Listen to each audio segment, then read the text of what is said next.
Hello basketball fans and welcome to another episode of Dragons Lair with me, Ben Ibrahim and Lenora Lowe. And we'd like to start our show by wishing all our viewers who celebrate Chinese New Year on behalf of the Westport Malaysia Dragons a very happy and prosperous Gong Hei Fat Choi. Do you like my outfit, Ben? I got it just for this. Yes, I do. Thank you. But back to business, basketball never stops, and we managed to get in touch with Coach Arvan Gadia, asking him what is his game plan against the defending champions of the ABL, Hi-Tech Bangkok City. Here's what he had to say. They're the champions, so we have to, play a notch higher. They're a very big team, and they showed last night against Singapore that if they play their dominant self, they're tough to beat. It was a close one last time. The key lessons and learnings from the last game. They defended us pretty well, and our shots weren't falling that day, and Thomas probably played his best game the last time we played them. So he's been picking up his game, and he's even making those turnaround jumpers. So it's always tough to play them. We'll be ready. Now, if your bigs get in foul trouble, just like last time, are you going to resort to double teaming their bigs with our big locals? That's a secret. But, Can they elaborate on the secret? Well, we have to. I think we have to, and we have the length to do it. I think Kwek is a very good double team player because he's got active hands, and but I hope Reggie and Calvin stays out of foul trouble and give us a chance, a lift in the fourth quarter. Thanks very much, Coach. And now for the fun side of basketball, personnel side. Yes. I always like to say. Because our show is not just about stats and numbers, we also want you to learn more about our players. So let's find out more about our Westport Malaysia Dragons. I feel everyone is friendly around here. I feel, welcome as soon as I got here. The food. I know it may seem crazy for me to say right now, but it's the weather. I don't know why I have on a sweater right now, but I didn't have to walk through any snow this year. It feels good for me. I love to get out and explore, and I think the different foods is probably the best part. Char kway teow. You have to try bak kut teh. I'm looking forward to it. From everything I've heard, I know I'm gonna love it. And don't me still. I'm a simple kind of guy. I don't need real 5-course meals to satisfy me. I think chicken rice is probably my go-to. Tepeng. I don't know what it is about it, to be honest, but it just tastes good with the food that I order. I know the actual name though. I think it's Indomie Goreng. It's Indian food. It's a lot of different food that I like, but Indomie Goreng is probably one.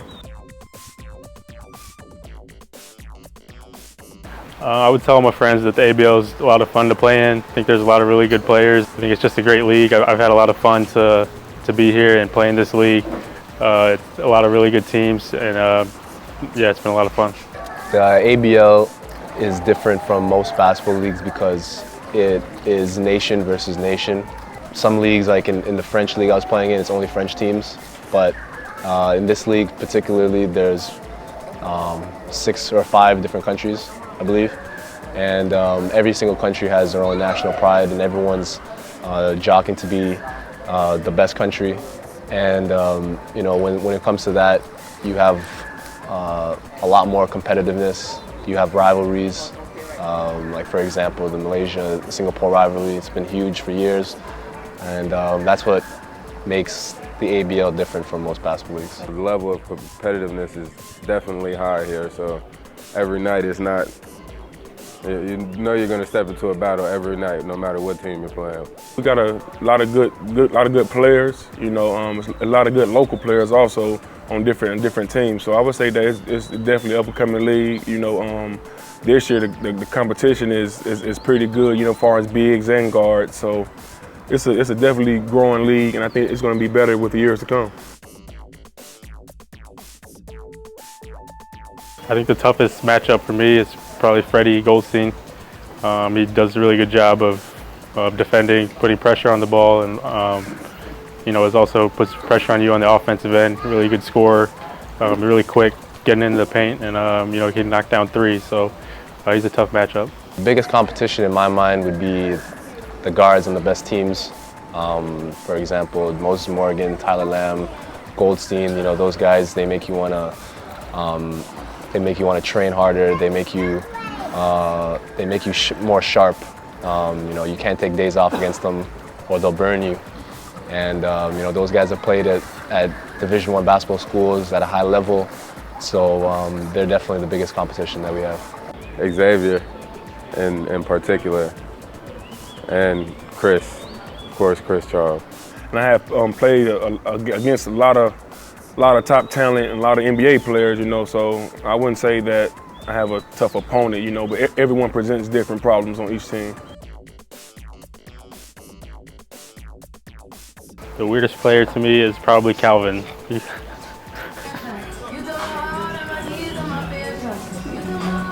It's a lot of weird guys on our team, so it's tough to name one. Quack is the weirdest player on the team. Quack. He is addicted to Dota, and I find it funny because he's like 24 years old, and I wouldn't expect that from a 24-year-old, but you know, this is Asia, you don't know what to expect. Some guys are, you know, heavy gamers.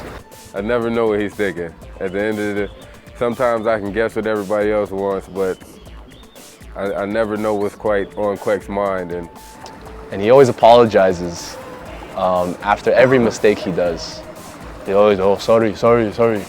Every small thing, you know, if he misses a shot, he apologizes. If he fouls, he apologizes. And after a while, it's like, okay, Quack, it's basketball, it happens. We all make mistakes, I don't have to apologize for everything. He never ceases to amaze me with the stuff he does, so. I would say Ivan. I believe Ivan. Ivan liked certain things that I like that I would not think that he liked. You know, he know a lot of rap songs. We need some really big rings. I got a really big team.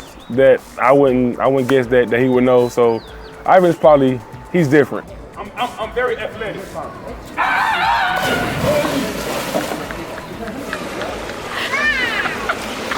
Where are you, Reggie? Was that good? I think so. I think that was a 10. It was a 10. Olympic gold. Oh man, Michael Phelps, come holler at me. Cam, do you like it? Was it? Now that's what you call a splash brother. Reggie Johnson, you're a funny man, you're a big man, you're a great basketball player, but please, sir, stick to basketball. Yes, stick with us. Oh, it's just like, you know how they say in commentary, they made a splash into the net, so he made a splash into the pool. Right? Anyway, please join us on our next episode of the Dragons Lair, where we will preview the Slingers Dragons game, which is on Valentine's Day. Ain't that right, Mrs. Romantic? Yes, and there's going to be a very special segment, a Valentine's Day special, where you get to find out more from your players. My perfect day. The surefire way to get a date. Perfect date. On the Dragons Lair. Well, romantic stuff. But it's been a pleasure having you with us, and we'll catch you next time, and have a great holiday. She's Lenora Lowe. and I'm Ben Ibrahim. And one more time, Kongre Pachoy. To all the Dragon fans in Malaysia, Kong Si Pa Chai. Kong Si Pai Chai. Kong Si Pa Chai. Gong Hei Fa Choi to all the Malaysia Dragon fans out there. To all Dragons fans, it's almost playoffs. Hope to see you at Mamba Stadium and Kong Si Pa Chai. Championship, of course. Go!